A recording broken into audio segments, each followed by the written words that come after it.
Hello all. Today we are going to see intentional fallacy and affective fallacy in this video.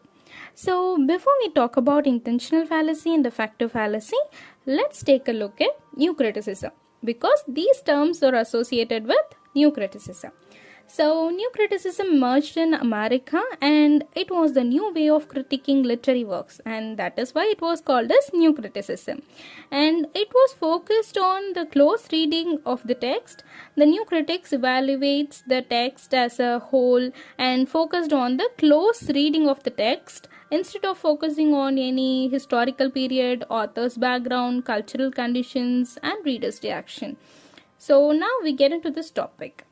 William K. Wimsatt and Monroe Beardsley were two American literary critics, and they coined the term intentional fallacy and affective fallacy in their most important work, The Verbal Icon. In this work only, we have the famous essays, The Intentional Fallacy and Affective Fallacy. Now we start with intentional fallacy. So, intentional fallacy is an error of interpreting and evaluating a literary work by reference to evidence outside the text for the intention of its author. So here they are trying to say that the critic should not try to find the intention of the poet behind writing a particular poem, like searching for evidence if there is any intention of the poem or if there is any anything to identify the purpose of the writing, like that. The critic should not try to investigate the author's life story or other personal clues in order to find out the intention. So, the attempt of the critic to find out that intention is actually a fallacy, which means it is a mistaken belief. So, now let me explain in an easy way, okay? So, we can now take out some movies which related to some crimes, prison, or anything about criminal activities, okay? And here is one director. One director always trying to give some movies or writing scripts based on these themes like crime stories, okay? And now here is our part is to critique the film itself.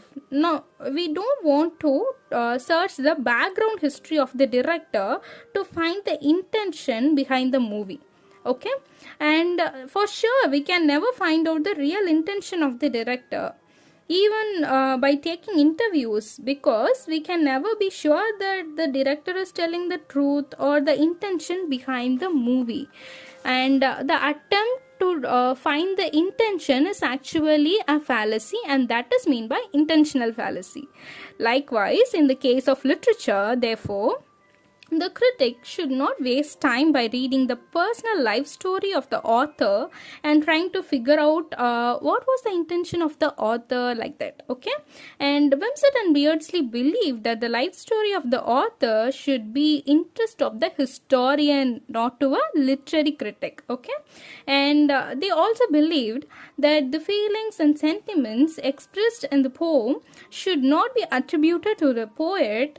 It should be attributed to the speaker of the narrator, okay? And now think like if you're watching a movie, and here we should not say that everything that is written in the script or the director's personal feelings and sentiments, correct? And look at the film VTV, right? And we should not say that the character Karthik is the personal replica of GVM. We should not say that, right? And we should say that these feelings and sentiments of the sentiments is the hero's sentiments and hero's feelings. It is only attributed to the hero or the character of the film. And here we took another example. Yes, Coleridge, the rhyme of the Ancient Mariner. And we should not say that Coleridge, Ancient Mariner is about Coleridge's personal life, but the narrator or the speaker of the poem, okay? We should not say that, yeah, the Ancient Mariner is Coleridge, like that. We should not attribute it to the poet, but we should attribute to the narrator. The feelings is attributed to the narrator or the speaker. And these are the things by Wimsatt and Beardsley about intentional fallacy. Now we look at the next term, affective fallacy.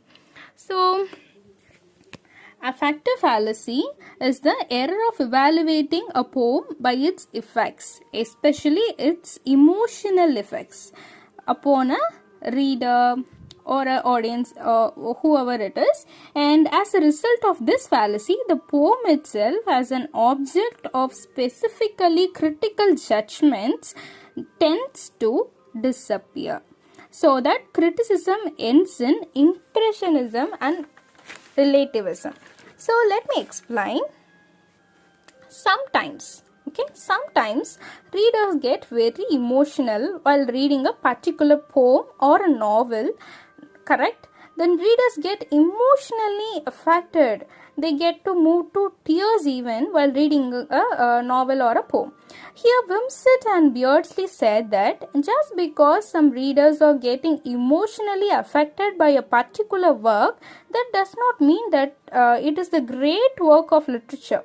The value of literary work should never be confused by the emotional effect that is arousing in readers' emotional, and it is not about the quality of the work. Okay, they said that the reader's own mood and life experiences have a lot to do with how a reader is reacting to a particular novel or a particular poem. It has nothing to do with the text or the quality of the literary work. Okay. And also Wimsatt and Beardsley said that the text is independent of both the author and the reader. The text is complete in itself. It is not dependent on the author's intention, or it is not dependent on how a reader is reacting while reading a literary work. Okay. And now here is a question for you. And in 1940s, a critic and a philosopher produced two influential and controversial papers called Intentional Fallacy and the Affective Fallacy. Identify them. So here are the options: Cleanth Brooks, Munro Beardsley, William K. Wimsatt, R.P. Blackmore. So yeah, you guessed it right. The option is B, Munro Beardsley and William K. Wimsatt. So try to recall everything we have seen in this video and try to make use of it. Okay. Thank you. See you in the next video.